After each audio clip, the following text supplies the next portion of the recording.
আমার পিছনে হোয়াইট বোর্ডে একটা সূত্র দেখা যাচ্ছে, a plus B whole square equal to a square plus 2ab plus b square.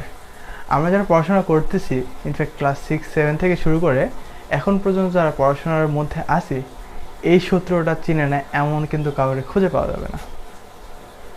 আসলে কি এই সূত্রটা আমরা শুধু পরীক্ষায় ভালো নাম্বার পাওয়ার জন্য অথবা খাতা কলমে যদি কাজে লাগে, নাকি আমাদের বাস্তব জীবনে সূত্রটার কিছু প্রয়োজন আছে বা দরকারি আছে, এই বিষয়ে আজকে একটু জানার চেষ্টা করব। a plus B whole square equal to কি, a square plus 2ab plus b square. মনে করেন আপনাকে একটা বর্গাকার ঘর কি, এটা একটা বর্গাকার ঘর। তাহলে বর্গক্ষেত্রে কি হয়, প্রত্যেকটা বাহুর দৈর্ঘ্যই সমান।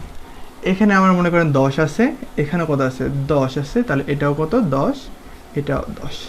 তাহলে এর ক্ষেত্রফল কি হবে, আমরা জানি বর্গক্ষেত্রের ক্ষেত্রফল সমান সমান বাহু স্কোয়ার। বাহু মানে কি আমাদের 10, তাহলে 10 গুণন 10, তাহলে কি হচ্ছে 10-এর উপর স্কোয়ার সমান সমান 100, তাই না? মনে করেন কোনো একটা কারণে বর্গক্ষেত্রের যে ঘরটা আছে, ঘরটা একটু দৈর্ঘ্য বৃদ্ধি করছে। কত মিটার বৃদ্ধি করছে, তাহলে 2 মিটার বৃদ্ধি করছে। এটা কত, 2 মিটার বৃদ্ধি করছে। তাহলে এখন আমরা এই সূত্র ব্যবহার করে খুব সহজে এটা করতে পারি। এ সমান সমান কত ধরবো, আমাদের এ মানে পূর্ববর্তী কি ছিল 10, প্লাস আমরা বাড়াইছি কত, আমরা 2 মিটার বাড়াইছি, তাহলে এটার উপর এখন স্কোয়ার করে দিই, তাহলে কি হচ্ছে দেখো, এ স্কোয়ার, এ মানে কি আমাদের 10, 10-এর উপর square plus 2 into 10 into 2 plus b মানে কত আমাদের 2, 2-এর উপর স্কোয়ার।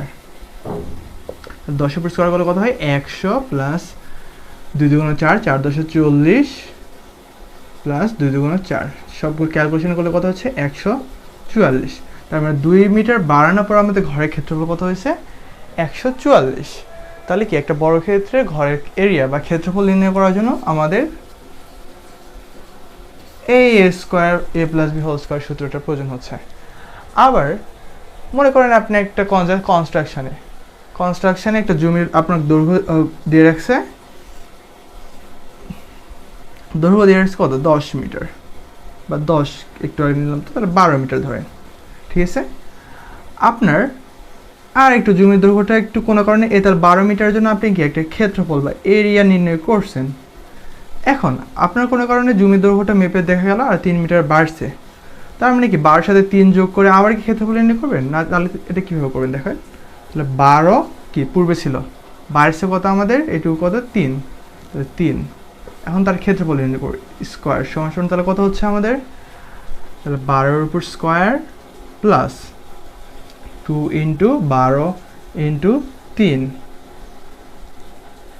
প্লাস 3-এর উপর স্কোয়ার, 12-এর উপর স্কোয়ার করলে কত হয় 144 প্লাস 3 দুগুণ 6, 6 বারাং কত হচ্ছে 5 বারাং 60, 6 বারাং 72, 72 প্লাস 3 তিরিকে 9। এখন সবগুলো যোগ করেন কত হচ্ছে 9 আর 2 কত 11, 11 আর 4 কত 15 আর 5 হাজার থেকে 1, 7 আর 1 8, 8 আর 4 কত 12, 2 হাজার থেকে 1, 1 আর 1 2।